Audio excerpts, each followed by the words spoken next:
What's up, YouTube? It's the Action Figure Grader coming back to you with another video.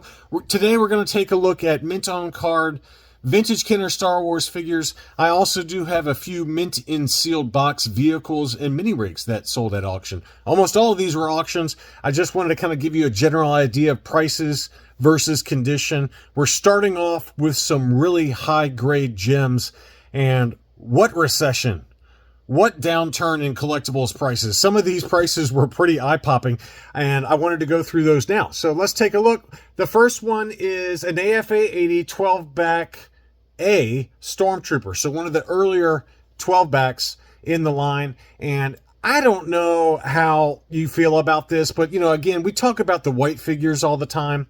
The figure score on this was an 85. Clearly, the torso on this Stormtrooper has discolored since grading. So I would be curious to hear in the comments, as you guys are leaving a like for this video, are you guys unwilling to buy graded mint on cards when the grade no longer applies? For example, when a blister yellows and it's not labeled as a yellow blister, or when a figure degrades inside the blister, like a Princess Leia, like this Stormtrooper, and the figure score of an 85 no longer applies. Does that affect your buying habits? Does it affect what you're willing to pay for it? I don't know if I'm just speaking for me. I don't know if I necessarily am against buying an item that has yellowed since grading.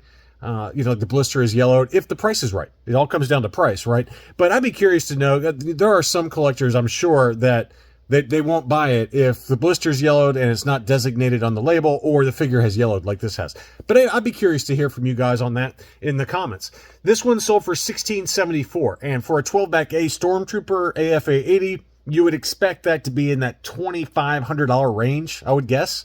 I'm not a 12-back expert because I don't collect them, but I'd be curious what you guys think about that one. Next up, we had an AFA 80 12-back B Sand People. This one was every bit of an 80. It did have the Clearview label up top, but it didn't seem to stop the bidding too much. It sold for $20.55, which is a pretty good number there. And it's probably just shadows, but maybe there's some yellowing going on the very lip of the very top of the blister. But maybe it might just be shadows. It's hard to tell. But the card score was an 80, blister 85, figure 85 for an overall 80, near mint, and no discoloration to the cape that I can see. Beautiful figure, $20.55 was the final winning bid. Here was a Princess Leia. Now look at the label on this one. Card 80, blister 85, figure 85. And when you go to look at Princess Leia, there is some torso discoloration. It's faint, but it looks to be there. Again, it could be shadows, but to me, it looks like the torso has discolored, which does happen with Princess Leia, just like the Stormtrooper. The limbs are a brighter white than the torso. Now, for me, on this particular item, I think I side with what the market says. It's got an archival case, so it's probably going to slow down or minimize the yellowing from here. It could have been graded this way as an 85, despite that slight torso discoloration. To me, I would have no trouble buying this one, a 12-back B Princess Leia, punched example, no price sticker. It did sell for $27.50. So is that down versus what this would sell for if that torso was still bright white? Maybe. I don't think it's by too much in the current market environment, but beautiful item. And it wouldn't stop, that torso discoloration wouldn't stop me from bidding. Beautiful C-3PO here, and this one really shot up. This one sold for $31.05. This was a 12-back C, 80, 80, 85 for the sub-scores. Again, a punched example, no price sticker.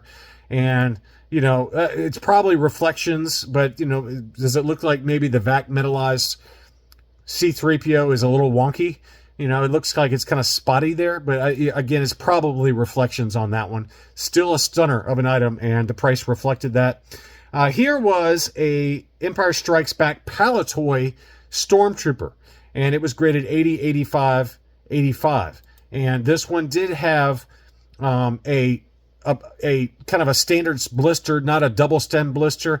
I did not look up on the Toy Tony guide I have whether this 45-back ESB cardback falls within the Toy Tony kind of realm. And so I don't know. I don't know. I don't know on this one. I know another one coming up in a little while is definitely a Toy Tony.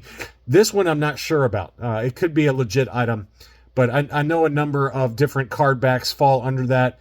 It was super clean, but the only reason I say that is because it is a 45 back, and I know some 45 backs were Toy Tonys, and it's also a regular style blister versus a double stem, which some legitimate Palitoys did not have a double stem, from what I heard. Again, I'm not an expert on them. It could have been a Toy Tony, maybe not, maybe not. I don't know. But it sold for $665. And then here was a real stunner that I was surprised by the final sales price, although I probably shouldn't have been. A clear blister, Luke Skywalker X-Wing on the Empire Strikes Back card, unpunched, no price sticker, 85 grade. Straight 85s for the subscore. So big item. This is as case fresh as it gets, and it was a beauty.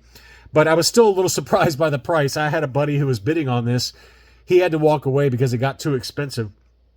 He asked me what I thought it would sell for. I was thinking like 900 max, maybe $1,000, and it blew past that number. $1,544 was the final winning bid, but again, it was a straight 85s, unpunched, clear blister, beautiful example. But man, that price really shocked me, and that's a good example of how high grade gems, even in a down market, quote unquote down market. I don't know if we're really down. I mean, we're not in like recession down market, but I would argue that we're definitely off of the massive peaks that we saw.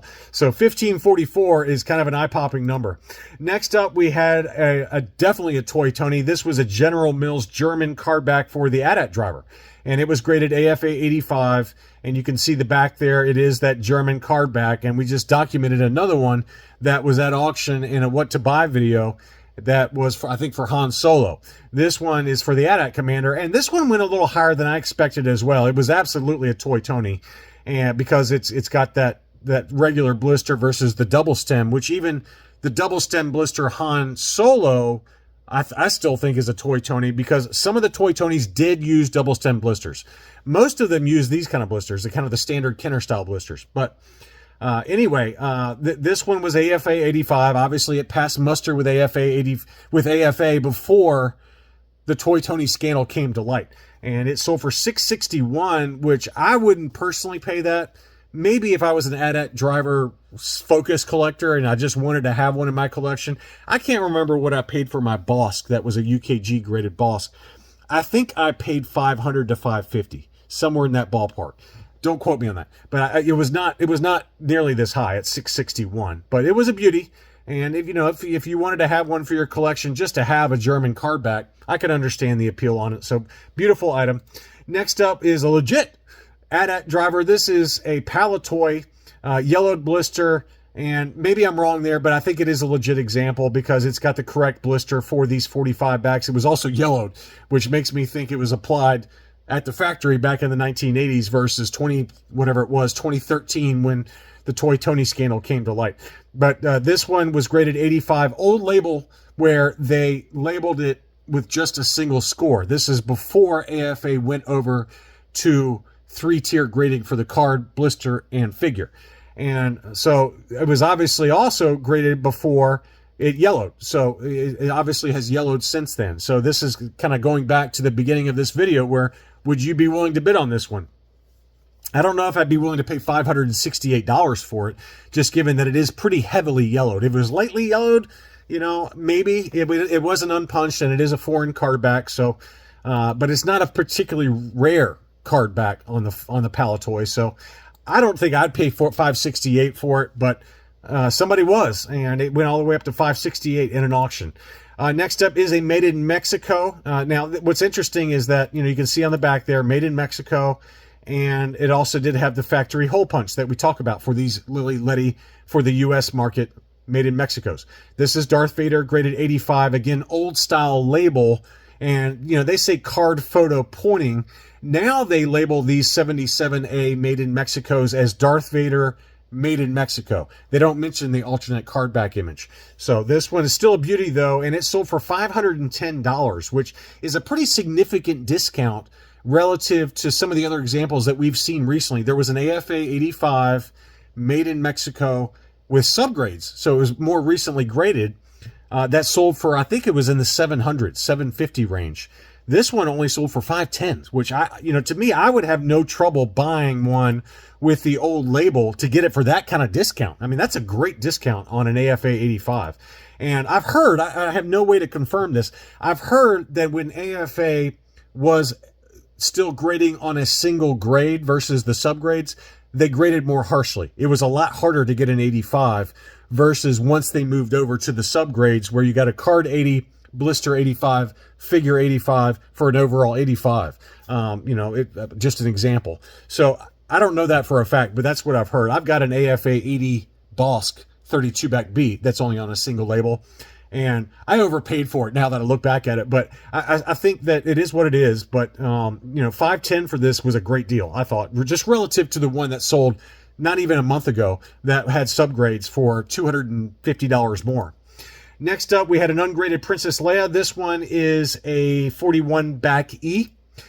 This one did have a yellow blister. It was unpunched, though, and just light edge wear to it. $430, very fair. I think if it was still a clear blister, probably, I don't know, I'd say comfortably $650. It did have some light edge wear, so it's on the border between an 80 and a 75. So pretty good discount there. And look how clean the torso is on this one. This one is still nice and bright white. It's crazy to me. This one had a yellowed blister, but the figure hasn't yellowed.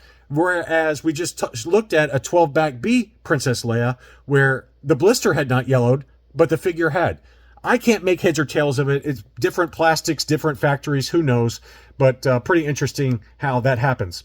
Next up, this is one I sent out in a buy it now alert to my Patreon supporters, and I assume one of y'all picked it up. And this is a harder to find transition card for the 48 back Return of the Jedi Tusken Raider. It looks like the blister's still clear, but it did have a lot of edge wear to it. You can see all the edge wear around it. And I said, hey, it's probably a 75 overall. Blister's probably an 80. Figure's probably an 80 or 85. It looks like it's got the light brown bandolier as well, although that could be degradation. But I think it's an overall 75 only because of the card. The card had a crease there and then pretty significant moderate edge wear all the way around it. But this is a very hard to find card back for the Tusken Raider. And it was only listed for $350. Best offer accepted was $315. Very fair price, just given that a higher grade example of this particular figure on this particular card back would be 500 plus, in my opinion. So great deal on that. Next up, Jeff's Collectible Empire had some factory sealed mini rigs as well as vehicles that I wanted to show you. First is the Indoor Forest Ranger mini rig. It was factory sealed, light edge wear to it, probably overall a 75 plus or an 80. That one sold for $300 in an auction. Next up is the Ewok Assault Catapult. Again, factory sealed. That one sold for $250.50. Pretty good condition overall, just light edge wear. Probably has a good chance at an 80 grade overall. Next up was the Desert Sail Skiff. This one's probably a 75 plus, would be my guess. Maybe an 80 if you're lucky.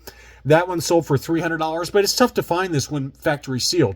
And, no fold on the flap, which is the biggest culprit for grading on these. And this one had some creases, as you can see in the lower left-hand corner, and then some light edge wear at the top there. But no fold on the actual flap, which is nice. So that went for $300.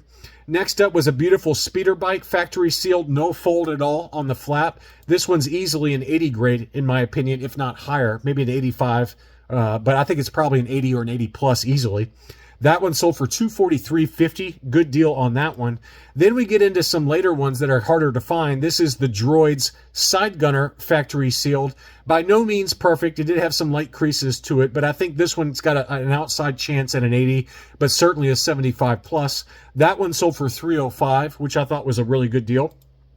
And then here is the harder to find ATL Interceptor. This one you don't see pop up much. It unfortunately did have a big ding in the upper right hand corner, but it still sold for $465, just because it is harder to find this one at all, much less still factory sealed. Just a loose complete vehicle with no box or anything can often go for $200 plus. So $465 on that one. Back to some mint on cards. We had a clear blister TIE Fighter palette on the 65 back A. This one sold for $247.50. Good deal there. I think the card's probably a 75 grade, but the blister and the figure are probably 80 or 85. So I think it's got a good chance at an overall 80. $247.50 is a bargain for a clear blister as well. Next up, we had two different clear blister R2D2, excuse me, R5D4s on the Return of the Jedi cardback. As you guys know, I'm looking for one of these. Unfortunately, both of these were in a little bit rougher condition than I was willing to take, so I just let them go. But both of them clear blister 65 back Bs.